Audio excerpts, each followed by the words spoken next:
Il a été annoncé la suspension des salaires des agents de l'État qui n'ont pas procédé à leur enrôlement dans le système intégré de gestion des ressources humaines.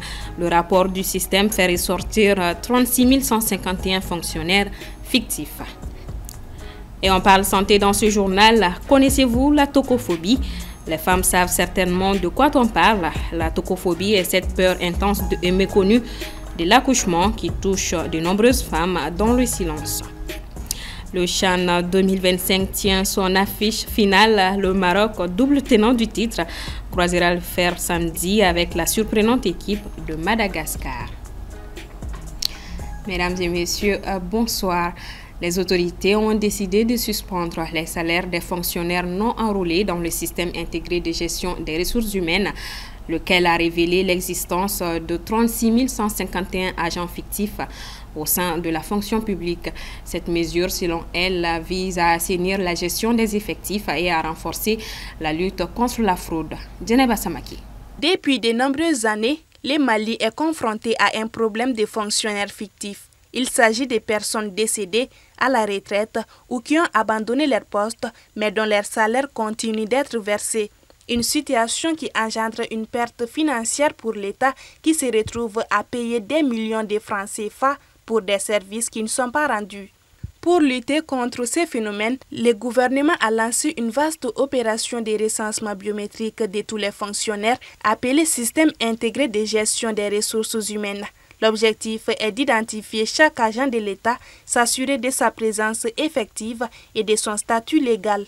Ce processus a mis en lumière des chiffres alarmants. Sur un total de 158 317 agents publics recensés, seuls 122 166 ont été enregistrés. Les 36 151 agents restants absents à l'enrôlement représentent une masse salariale annuelle estimée à 48,28 milliards de francs CFA. Au-delà de ces absences, les rapports soulignent également l'existence des cas de doublons avec ou sans numéro d'identification nationale relevant des failles graves dans la gestion administrative. Afin de créer une base de données fiable, indispensable pour une gestion saine et transparente des effectifs, le ministère de l'Économie et des Finances a, dans un communiqué, ordonné la suspension immédiate, dès septembre 2025, des salaires de ces 36 151 agents non recensés et celle des salaires des agents enrôlés en doublon. En attendant une clarification de leur situation administrative, il est toutefois précisé que cette suspension est provisoire pour une durée de 3 mois, délai accordé aux agents concernés pour régulariser leur statut. Passé ces délais, la mesure deviendra définitive. Désormais, le prix du ciment, qu'il soit local ou importé, est encadré pour le consommateur. Cette décision est intervenue le 25 août à l'issue d'une rencontre entre les autorités et les acteurs du secteur. Assetoumani Koulibaly. 120 000, 130 000 francs CFA, voire plus. C'est à ces prix que le ciment était vendu aux populations à Bamako et dans beaucoup d'autres localités du pays.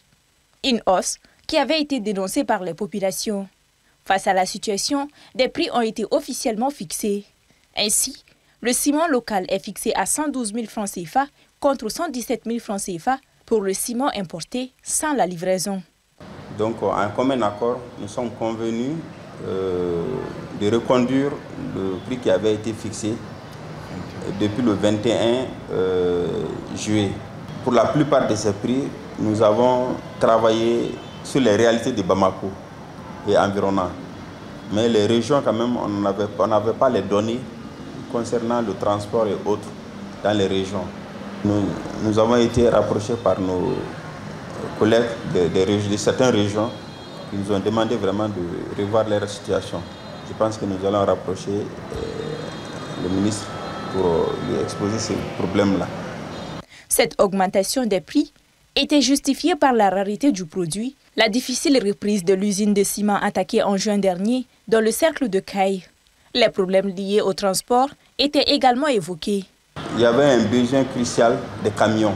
C'est-à-dire les camions étaient très occupés à travers d'autres domaines, notamment le transport des intrants et beaucoup d'autres domaines. Bon, à ce jour, je pense que cette demande n'est plus assez forte. Une de nos usines a connu une attaque des terroristes. Bon, ce problème n'est pas encore résolu aussi, puisque l'usine n'a pas encore repris totalement. Les responsables au ciment exhortent ainsi toutes les quincailleries à respecter les prix convenus. Pour sa part, le ministre de l'Industrie et du Commerce assure de ménager aucun effort pour le suivi et le respect des prix. Pour les questions liées au transport du produit, le département de tutelle a lui aussi souligné que tout sera mis en œuvre pour plus de facilité avec l'appui des forces de défense sécuritaire. Parlons santé. Derrière le sourire de nombreuses futures mamans se cache parfois une angoisse profonde, la tocophobie. Cette peur intense de l'accouchement, souvent passée sous silence, touche bien plus de femmes qu'on ne l'imagine. Mal comprise et stigmatisée, elle met en lumière les limites de l'accompagnement psychologique autour de la maternité et interpelle sur la nécessité d'un meilleur soutien médical et social. Fatmata Wassiou. La tocophobie, bien que rarement évoquée dans le débat public, constitue un véritable enjeu de santé maternelle. Cette peur irrationnelle et intense de l'accouchement dépasse largement le cadre des simples appréhensions liées à la douleur. Elle se traduit par des comportements radicaux. La tocophobie désigne une peur intense et irrationnelle de l'accouchement. C'est vrai que toutes les femmes, de façon générale, ont peur de l'accouchement, de la douleur qu'elles vont subir. Mais on parle de tocophobie quand cette douleur devient débilitante au point que la femme même a peur pour sa grossesse et d'accoucher. Elle a même peur que la grossesse arrive à terme.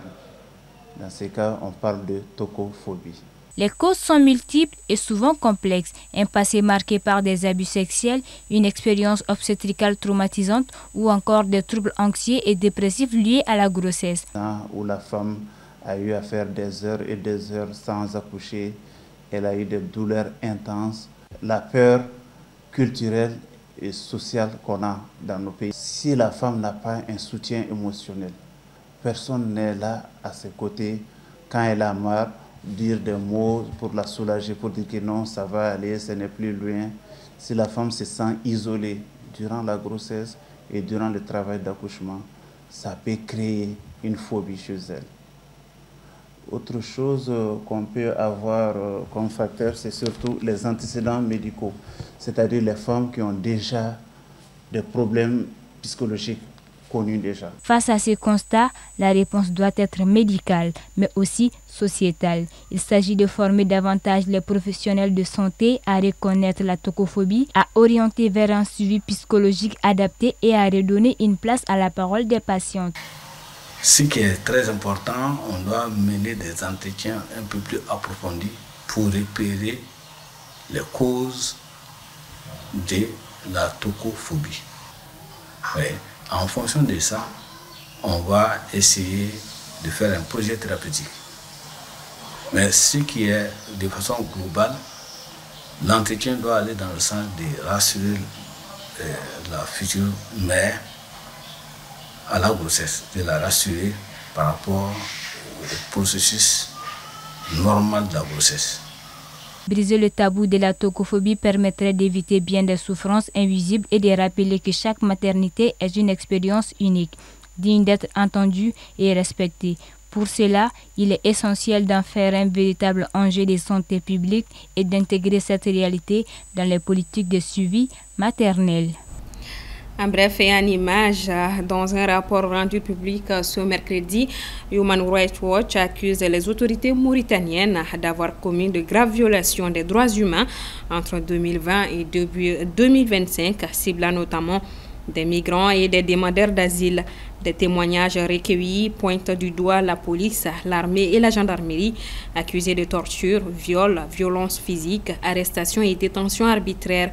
Les documents soulignent également que la Mauritanie a procédé à des refoulements de migrants vers des zones reculées le long des frontières, en particulier vers le Sénégal et la région de Kaï au Mali, les exposant ainsi à l'insécurité et à une absence d'assistance humanitaire.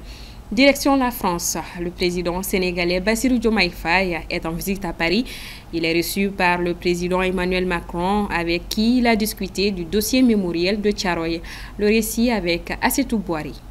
Apparu ce mercredi 27 août, le président sénégalais Bassirou Diomaye Faye a été reçu par son homologue français Emmanuel Macron. Cette visite du chef d'État sénégalais intervient dans un contexte particulier, celui d'un rééquilibrage des relations entre la France et l'Afrique, marqué au Sénégal par la fermeture il y a 2 mois des dernières bases militaires françaises. Outre ce chapitre, le dossier mémorial de Thiaroye figure également parmi les sujets abordés lors des échanges entre les deux chefs d'État. Pour rappel, au matin du 1er décembre 1944 au camp militaire de Thiaroye, situé près de Dakar, des troupes coloniales et des gendarmes français ont ouvert le feu sur ordre d'officiers de l'armée française sur des tirailleurs rapatriés que réclamaient leurs arrières de salaire. Selon les bilans dressés par les autorités françaises à l'époque, au moins 35 tirailleurs ont trouvé la mort. Par une décision du 18 juin 2024, Paris a excusé une réparation pour cet événement tragique. 6 de ces tirailleurs africains exécutés ce jour-là ont été reconnus morts pour la France à titre posthume. Mais au Sénégal et sur le continent africain, le traumatisme et le souvenir de ces massacres sont toujours vifs. Plus longtemps à Dakar, on réclame à la France de livrer l'intégralité de ses archives militaires et judiciaires sur ce massacre. Retour sur le continent, en Côte d'Ivoire, le dépôt des candidatures est officiellement clos pour l'élection présidentielle du 25 octobre. La commission électorale indépendante se prononcera bientôt sur les candidatures retenues, mais d'ores et déjà, plus de 50 dossiers ont été déposés, une première dans le pays. Aminata Keïta. En Côte d'Ivoire, 52 candidats ont déposé leur dossier de candidature auprès de la commission électorale indépendante pour l'élection présidentielle du 25 octobre 2025. Pour les principales formations politiques, le président Négessis Alassane Ouattara est le candidat du RHDP, tandis que Tidjane Thiam et l'ancien président Laurent Gbagbo représentent respectivement le PDCI et le PPACI.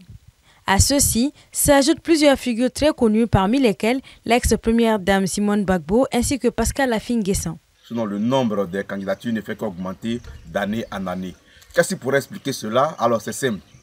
Les périodes de dépôt de candidature en Côte d'Ivoire sont souvent une foire pour toute personne qui veut se faire connaître d'aller déposer la candidature. Alors, c'est des personnalités qui sont connues en Côte d'Ivoire, qui occupent l'espace politique depuis 10 ans pour certains, voire 20 ans, 15 ans et 25 ans pour d'autres. Donc, même si elles ne sont pas très connues au niveau international, en Côte d'Ivoire, c'est des personnalités qui restent à tout de même connues et qui estiment qu'elles peuvent apporter un changement au niveau national. C'est la première fois que la Côte d'Ivoire enregistre un tel nombre de dossiers de candidature pour l'élection présidentielle. Si pour beaucoup d'observateurs il s'agit d'un chiffre record, leur validation en sont une autre, d'autant plus que d'autres grandes figures de l'opposition, à savoir Laurent Gbagbo, Tidjane Thiam, Charles Blé Goudé et Guillaume Soro, sont totalement exclus du scrutin.